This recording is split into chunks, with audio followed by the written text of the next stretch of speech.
Hello, good evening to everyone. मैं मोनिका सिंह और यहाँ पर आज हम डिस्कस करेंगे about the temple of India, यानी कि भारत के मंदिर। यहाँ से कई बार आपको वास्तुकला से सवाल पूछ लेता है, स्टाइल यानी कि शैली से सवाल पूछ लेता है कि कौन सा मंदिर किस शैली में बना हुआ है, जैसे नागर है या वेसर है या द्रविडियन स्टाइल है, किस में बना हुआ है।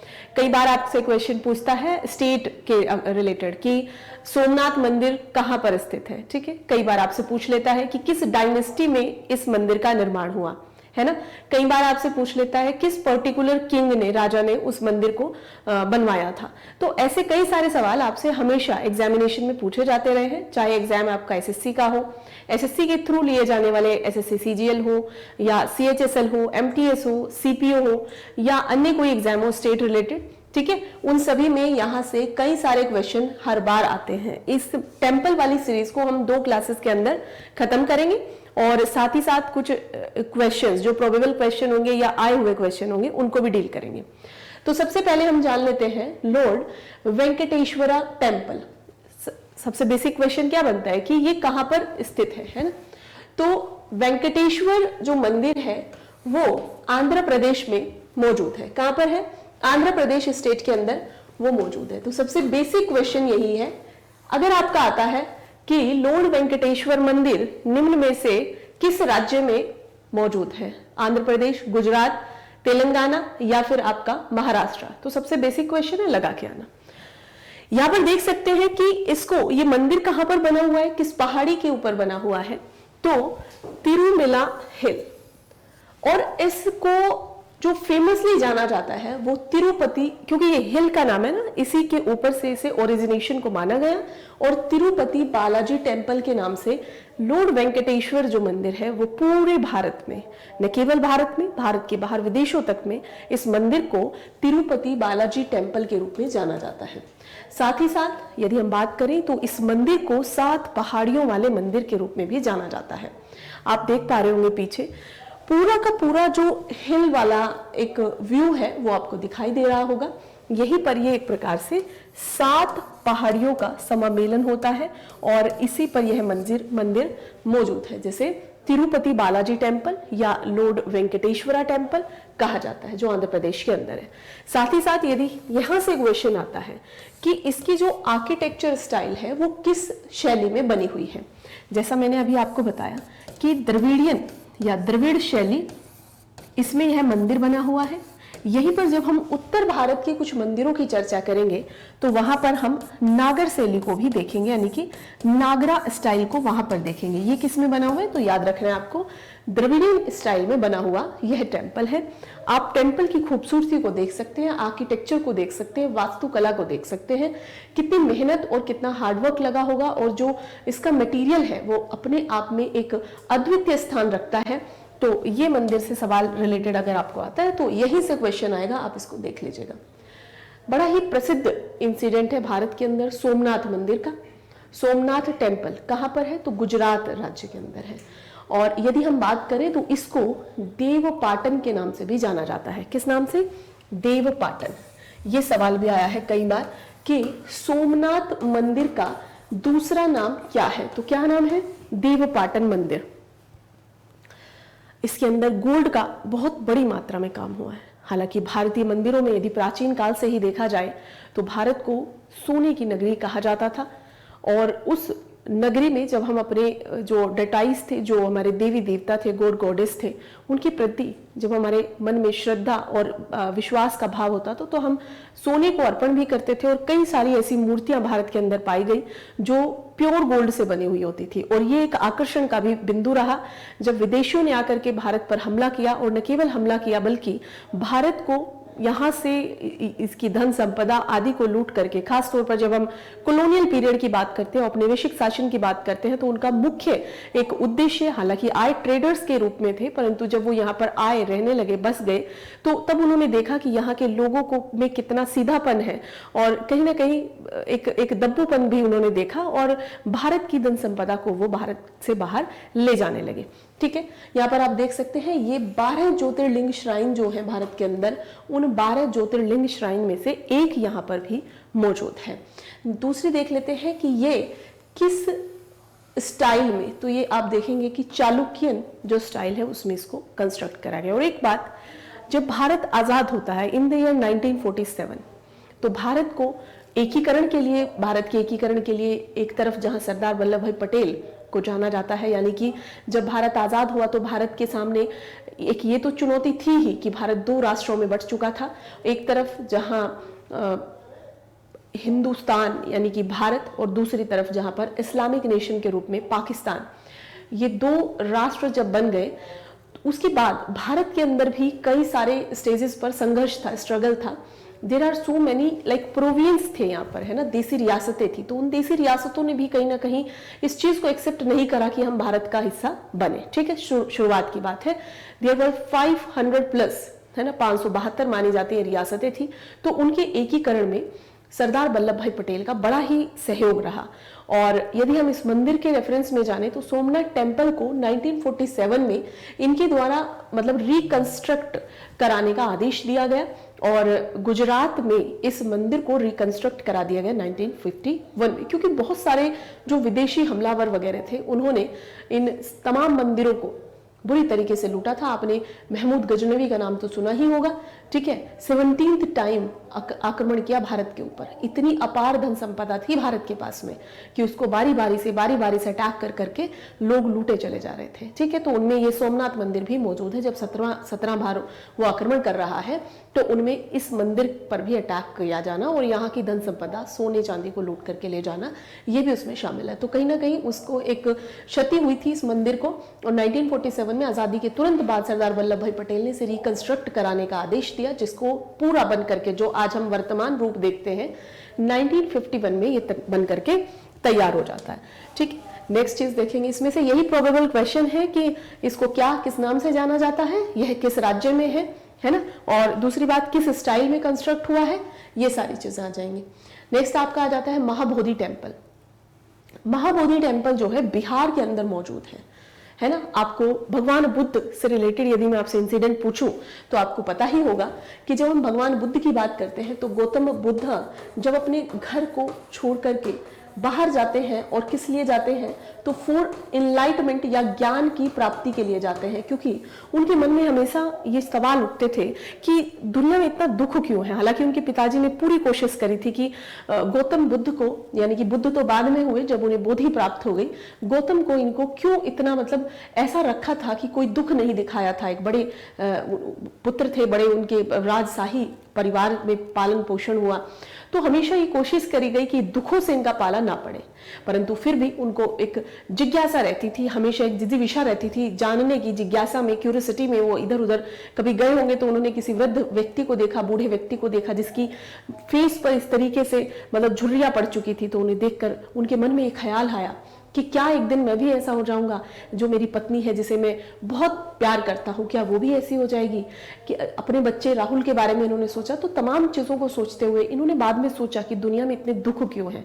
जब इन्होंने एक मृत व्यक्ति को देखा तो इन्हें लगा कि सब संसार छोड़ के चले जाएंगे, मैं भी, यशोधरा भी, सब चले जाएंगे। तो ऐसे मन में जब इनके ख्याल आते थे, उसी में ये अपना घर छोड़कर बाहर ज्ञान की प्राप्ति हेतु गए।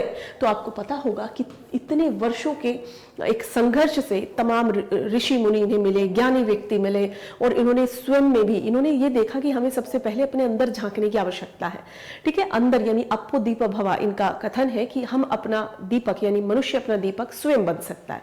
और इसी श्रृंखला में जब ये जो है अपना घर छोड़ते हैं तो महाभिनिष्क्रमण की इसे संज्ञा दी जाती है, जब इन्हें ज्ञान प्राप्ति होती है। ज्ञान प्राप्ति का जो स्थान है वो यही है ना। तो यहाँ पर आप देखेंगे गया, है ना, बोध गया, ये यहीं पर इसको महाबोधि टेम्पल को बनाया गया है। एक बहुत बड़े प्रांगण में है टेम्पल बना है, कभी जाइएगा आप जरूर, है ना। पूरे प्रांगण में जाते ही आपको इतनी शांति महसूस होगी। और यहाँ पर ये जो, हालांकि ये माना जाता है कि ये जो वृक्ष है इसी वृक्ष के नीचे बैठ करके इनको ज्ञान की प्राप्ति हुई थी। हालांकि ये 3rd 4th जनरेशन का है, कई किताबों में आपको 3rd जनरेशन का मिलेगा, कई किताबों में आपको 4th जनरेशन का मिलेगा। यहाँ पर आपको ये चीजें पता चलेंगी कि इनको बीच में ये वृक्षों को, क्योंकि बौद्ध धर्म को भी बीच में, या फिर आप कहें कि जैसे जो नालंदा यूनिवर्सिटी है उसको भी नुकसान पहुंचाने की कोशिश करेगी, और पहुंचाया भी, और इसी तरीके से कई ऐसे लोगों ने पेड़ों को कटवा दिया है ना। तो ये जवाहरलाल नेहरू के द्वारा लगाया हुआ पेड़ है। आप देखेंगे कि ये वो वाला नहीं है, पर हाँ उसी जगह पर, उसी प्रांगण में इसको बनाया गया है। और महाबोधि टेम्पल ये वो जगह है जहां पर इनको ज्ञान की प्राप्ति हुई थी।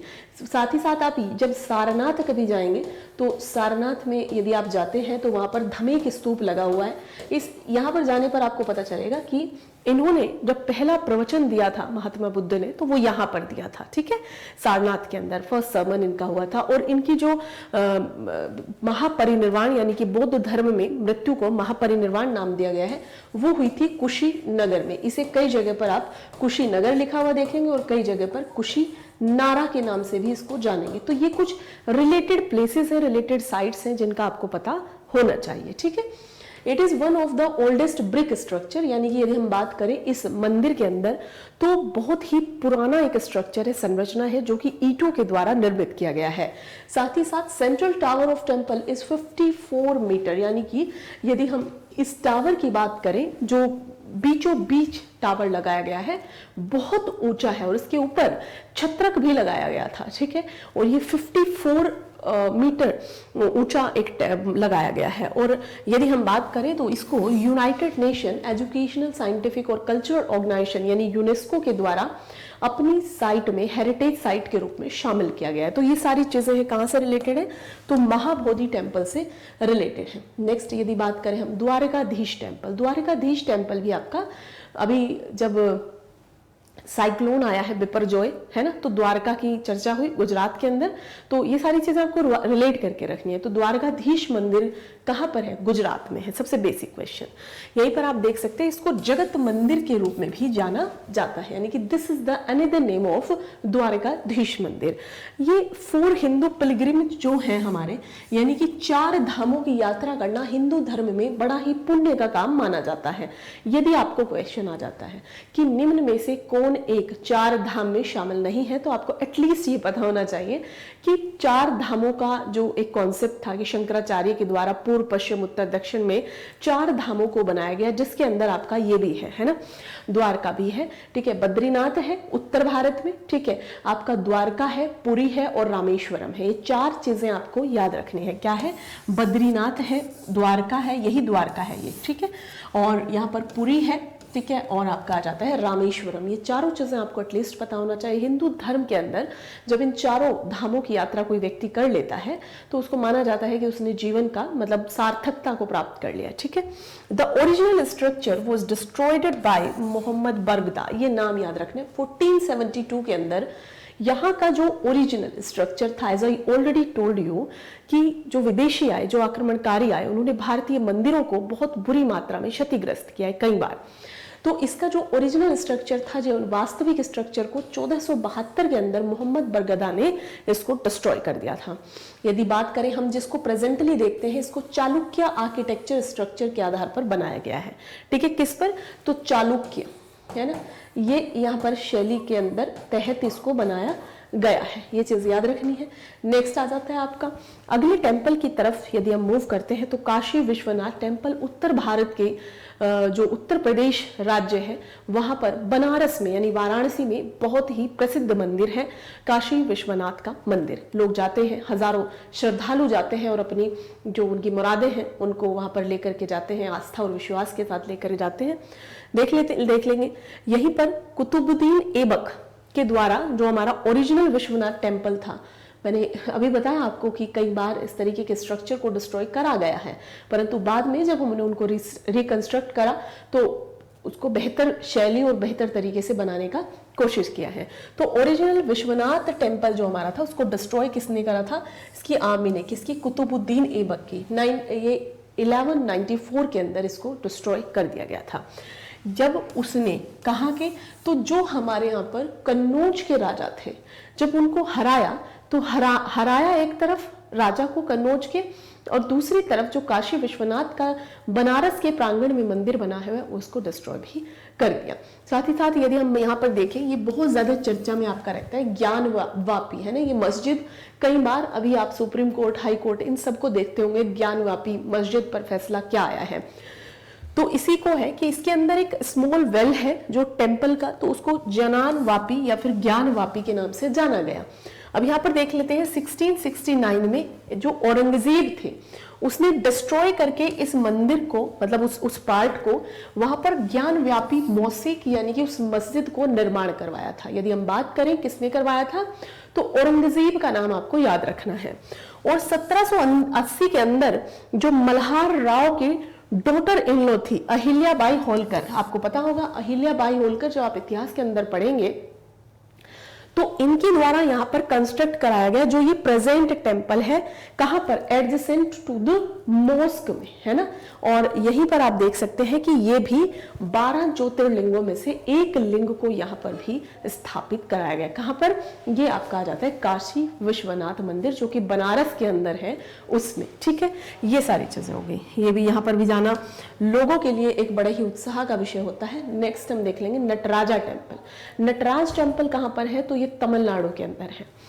इसको ये देखिए आप, इसकी कलाकृति, इसकी शैली देखेंगे, थोड़ा सा इसके स्टाइल को देखेंगे कि कितना एक टफ काम है ना किया गया है। 10वीं सेंचुरी में जब Chidambaram was the capital of the Chola dynasty, यानी कि कब इसको बनवाया गया, जब जो चोल यहाँ पर डायनेस्टी है, चोल वंश की राजधानी कहाँ हुआ करती थी, चिदम्बरम, उस समय पर इस नटराज टेम्पल को बनाया गया था। नेक्स्ट आ जाता है आपका बृहदेश्वर टेम्पल। ये भी कहां पर है, ये भी तमिलनाडु के अंदर है। कौन सा, बृहदेश्वर टेम्पल। अब आप इस टेम्पल को देखिए, और इसको राजा राजेश्वर टेम्पल के नाम से भी जाना जाता है। यहाँ पर आप देख सकते हैं, ऑल्सो नोन एज राजा राजेश्वर टेम्पल। क्या है, राजा राजेश्वर मंदिर। और कहां पर है, तो तंजावुर या तंजौर, आप इसे तंजौर भी लिख सकते हैं, और कई जगह पर आपको ये तंजावुर के नाम से भी दिखाई देगा। और ये किस शैली में बना हुआ है, तो जो दक्षिण भारत की जो भी शैली होगी, दक्षिण भारत के अंदर जो मंदिर बनाए गए हैं वो द्रविड़ शैली में बनाए गए हैं। किसमें, द्रविड़ शैली में। तो द्रविड़ शैली में ही इसको बनाया गया है। मैंने बताया आपको कि नागर, बेसर और द्रविड़, ये 3 शैली होती है। दक्षिण भारत के अंदर यदि आप जाएंगे तो द्रविड़ियन शैली मिलेगी, मध्य भारत में दोनों का मिलन आपको मिलेगा, यानी नागर और इसका, है ना। तो ये इस तरीके से बेसर द्रविड़ियन स्टाइल है। इसको बिल्ड किया था राजा राज चोल फर्स्ट ने। इसी के नाम पर यहाँ पर ये राजा राजेश्वर टेम्पल भी जाना जाता है। One of the tallest temple in India that is completely made of granite. किससे बना है, ग्रेनाइट से इसका निर्माण हुआ है, और बहुत ही टॉल है, लंबा है ये मंदिर। इट इज ऑल्सो कॉल्ड दक्षिण Meru and it is situated of the bank of Kaveri river. ठीक है, दक्षिण मेरू के नाम से जाना जाता है और कावेरी रिवर के बैंक यानी कि किनारे पर मौजूद है। यह भी हमारा United nation educational, cultural and scientific जो ऑर्गेनाइजेशन है यूनेस्को, उसकी एक साइट है। यदि यूनेस्को की कोई साइट होती है तो उसके प्रोटेक्शन, कंजर्वेशन और इन सब तमाम संरक्षण से संबंधित मुद्दों पर मतलब एक इसको यहाँ पर पॉजिटिव पॉइंट मिल जाता है। ठीक है, चलिए ये मंदिर देखिएगा और इस मंदिर की खूबसूरती अपने आप में क्या बयां करती है उसको थोड़ा सा देखते हुए चलिएगा। यहाँ पर रंगनाथ स्वामी टेम्पल तमिलनाडु के अंदर है, और यदि बात करें तो इम्पोर्टेंट है 108 में, यानी कि जितने भी दिव्य देशम मंदिर हैं, विष्णु के टेम्पल हैं, है ना, विष्णु के मंदिर, उनमें मोस्ट इम्पोर्टेंट है। क्या नाम है, तो रंगनाथ स्वामी मंदिर। ठीक है, रंगनाथ स्वामी मंदिर किसमें बना है, तो द्रविड़ियन स्टाइल के अंदर बना है, द्रविड़ शैली में बना है। कंस्ट्रक्ट करा था विजयनगर पीरियड में, जिस समय हरिहर बुक्का का नाम आपने सुना होगा। विजयनगर की जो स्टैब्लिशमेंट थी उसमें उनका बड़ा ही सपोर्ट रहा है। लोकेटेड है आइलैंड फॉर्म में बाय ट्विन रिवर, एक तो कावेरी और दूसरा कोलेरोन। ठीक है, ये 2 रिवर हैं, कोलेरो और कावेरी। यहाँ इनके इसमें एक तरीके से बसा हुआ है इनके यहाँ पर, ठीक है। फर्स्ट टेम्पल है जो कि अवॉर्ड किया गया यूएन बॉडी के लिए, ठीक है, यूनाइटेड नेशन की बॉडी के द्वारा इसको अवॉर्ड किया गया। इट्स अ गोपुरम, इसका जो गोपुरम है, ठीक है, वो बहुत ही बड़ा है, जो कि पूरे एशिया के अंदर यदि बात करें तो इस मंदिर का गोपुरम सबसे बड़ा गोपुरम माना जाता है, ठीक है। तो ये आपका हो जाता है रंगनाथ स्वामी मंदिर। इसके बाद कुछ क्वेश्चंस को देख लेते हैं। यहाँ पर लिखा है which of the following temple is the example of Dravidian style of architecture. Sun temple, Brihadeeswara temple, यहाँ पर है आपका दसवतारा टेम्पल और खजुराहो टेम्पल। तो अभी हमने द्रविडियन स्टाइल की बात करी, यानी कि जब भी हम दक्षिण भारत की ओर जाएंगे, दक्षिण भारत की ओर हमारे जो मंदिर बनाने की कला है ना, आर्ट है, या फिर आप कह सकते हैं कि जो स्टाइल है, स्टाइल ऑफ टेम्पल, वो है द्रविडियन, है ना। तो इस द्रविडियन का सबसे अच्छा एग्जाम्पल अभी हमने जो देखा बृहदीश्वर मंदिर को देखा है। आप लोग कमेंट बॉक्स में बताएंगे कि बृहदीश्वर मंदिर कहाँ पर स्थित है। दूसरा आप यहाँ पर देख सकते हैं, एक जो क्वेश्चन आया है, which of the following dynasty had made substantial contribution to the evolution of Dravidian architecture. किस एक डायनेस्टी यानी वंश को इसे बढ़ाने में या कहेंगे इसके इवोल्यूशन में श्रेय जाता है? चालुक्य, होयसाल, विजयनगर या फिर आपका मौर्यन एम्पायर। तो किसको जाता है इसका एक जो क्रेडिट है या श्रेय है? क्योंकि शैली जब इजाद हुई होगी, इवॉल्व हुई होगी, तो कई ऐसे जो डायनेस्टीज थी उन सभी का एक अपना इसमें काम रहा होगा। आप लोग को बताना है, तो मौर्यन एम्पायर ने बड़ा ही इसमें मुख्य भाग निभाया है। नेक्स्ट क्वेश्चन आ जाएगा आपका, अगला क्वेश्चन आ जाता है जिसके अंदर है which of the following architecture included the cutting of a single piece of rock into temples. यानी रॉक, चट्टान के सिंगल पीस में से क्या बनाया गया है? एक टेम्पल को बनाया गया है। तो इसमें से कौन सा है? Odisha style of architecture, Rath temple architecture, Mahendra style of architecture और मामल्य स्टाइल। ये मामल्य जो श्रेणी, ये स्टाइल है, शैली है, ये भी बड़ी फेमस है। मामल्लपुरम आपने सुना होगा नाम, पर इसका यहाँ पर हो जाएगा, ये चट्टान को काट करके रथ टेम्पल बनाया गया है, ठीक है। रथ टेम्पल आर्किटेक्चर, ये पूरी की पूरी एक सिंगल पीस ऑफ रॉक को काट करके बनाया गया है, ठीक है। तो ये आपके क्वेश्चन हैं, इनके आंसर हमने 3 ही क्वेश्चन करे आज। कल के सेशन में हम कुछ और टेम्पल्स को देखेंगे, उनके स्टाइल्स को देखेंगे, किंग को देखेंगे, डायनेस्टी को देखेंगे और साथ ही साथ कुछ MCQs भी देखेंगे। आप सभी जो क्वेश्चंस हैं, क्वेरीज हैं, उनको पूछा करो, आंसर दिया करो कमेंट बॉक्स में। चलिए, तो आज यहीं पर करते हैं बंद, कल वापस से मिलेंगे, अपना जो टेम्पल वाला आगे का हिस्सा होगा उसमें। आप सभी का बहुत शुक्रिया, थैंक यू।